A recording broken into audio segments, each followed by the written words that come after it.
Joining me now, as he does each and every week, is Sky News Australia's media watchdog columnist, Gerard Henderson, who writes for us on skynews.com.au every single week. Every single week. Saturday morning, we splash on it. Good. So make sure you tune in. Now, you've got some brilliant topics for us. Sarah Ferguson, she can't help herself. She's at it again, this time with Dan T. And let's play the first grab we've got of this. Well, what I'll commit to is to basically repairing the mess that the Labor Party are making when it comes to this transition. As I've said, it's not working. Emissions are flatlining. Electricity now you say emissions are flatlining, but I just want to put the quote from Matthias Cormann, your former colleague, former finance minister, who said on this program just recently that it looks like, as the government has said, the department has said, Australia is on track to meet its renewable targets, notwithstanding the recent flatlining of the emissions. Just a little factual intercession there. Oh, that's Matthias's view. Yeah, I mean, that's not even true. Well, it's good to see a Liberal fight back. But as we know, Matthias Cormann's a good guy, but he's head of the OECD. OECD takes advice from the Australian government. And what Dan Tehan said there is that Ross Garner, who's a very strong supporter of the government, says that we won't reach our target. So what Sarah Ferguson's coming up is not a fact intercession, I think she called it, or a fact check. It's just an opinion of a certain person, which has been queried by others. So there's no reason to interrupt at that stage. Tehan should be allowed to make his point, and her interjection was not true. It's also wrong. They're going to fail their targets. Everyone knows that. I don't think anyone holds the view that they'll meet them. No one's serious except for the propagandists, maybe at the ABC. Now we've got another grab because they've done it again to Dan Tehan. Wasn't just costings, was it? There's been widespread disquiet, I guess, about the prospect of nuclear for many years in Australia. And, isn't the election, though, Dan Tehan, isn't the election the ultimate poll, and it was a bitter defeat for you? We've seen. Sorry, Kent, because we're just running out of time. We do understand there are strong views, but to air them publicly like that and not in the party room, does that undermine her leadership?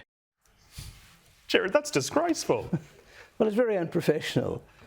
I mean, the issue of nuclear energy has really got nothing to do with the Liberal Party leadership. But what you've got there is Barbara Miller just weighing in, basically telling Tehan what he should be saying rather than listening to what he is saying and making further inquiries and perhaps challenging a point. But this is basically saying, you're doing the wrong thing, you shouldn't be saying this, which is not her role. But it's very typical of the ABC in its current climate. They also get into this thing of giving party policy advice, saying, oh, well, if you do that, then you're not going to do well at the electorate. I mean, what business is it of the ABC if they do good or bad? And as we know, the election's 2.5 years away, so it's not really relevant to anything at the moment. And what we know is that 70% of people supported The Voice until they didn't, because a good argument was made. And so that's what a lot of people miss. Now, let's move on, because John Lyons, he's got a lot of opinions. Let's listen to this one. They all do.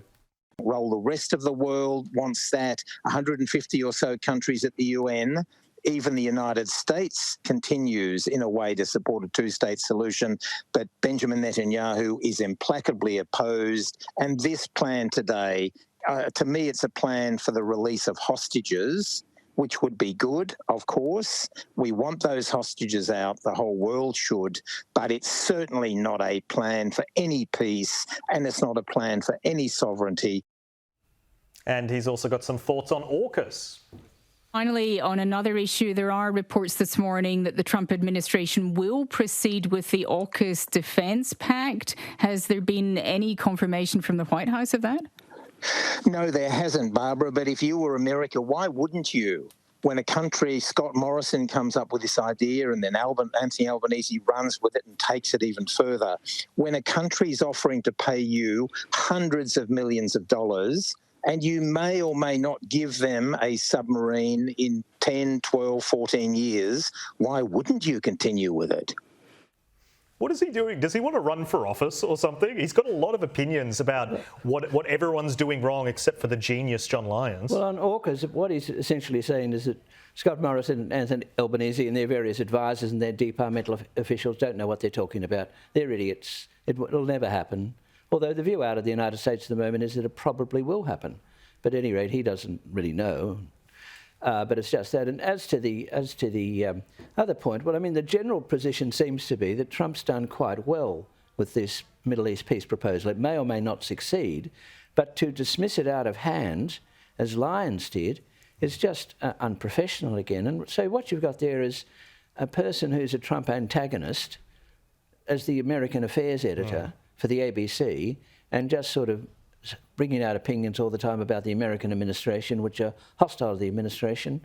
And I think the taxpayer deserves better, since he's been sent to Washington, D.C., where the ABC in North America already have about four journalists, so they got him as well.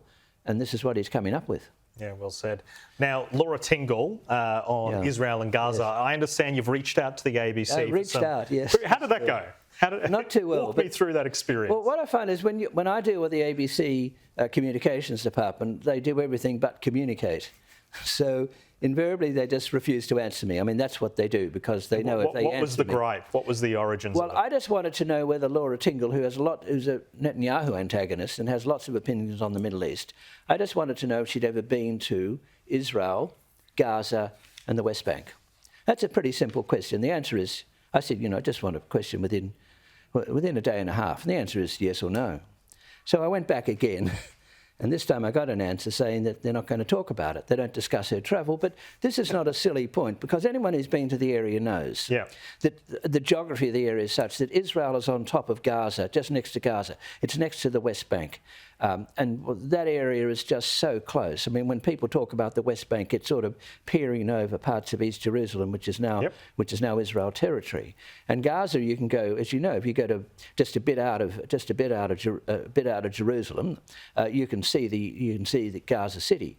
So you really to be the global affairs editor of the ABC, you need to go there. You need to have that knowledge. Yeah. Now, if she doesn't have that knowledge, she shouldn't have the position. If she has that knowledge, I mean, why not just tell us? I'd be happy to report that she, spent a lot of time there. I would be happy to know that she'd spent a lot of time there, because that's how you learn. It's contempt for journos asking questions, is contempt for the Australians who want that information. Gerard Henderson, thank you so much for joining us.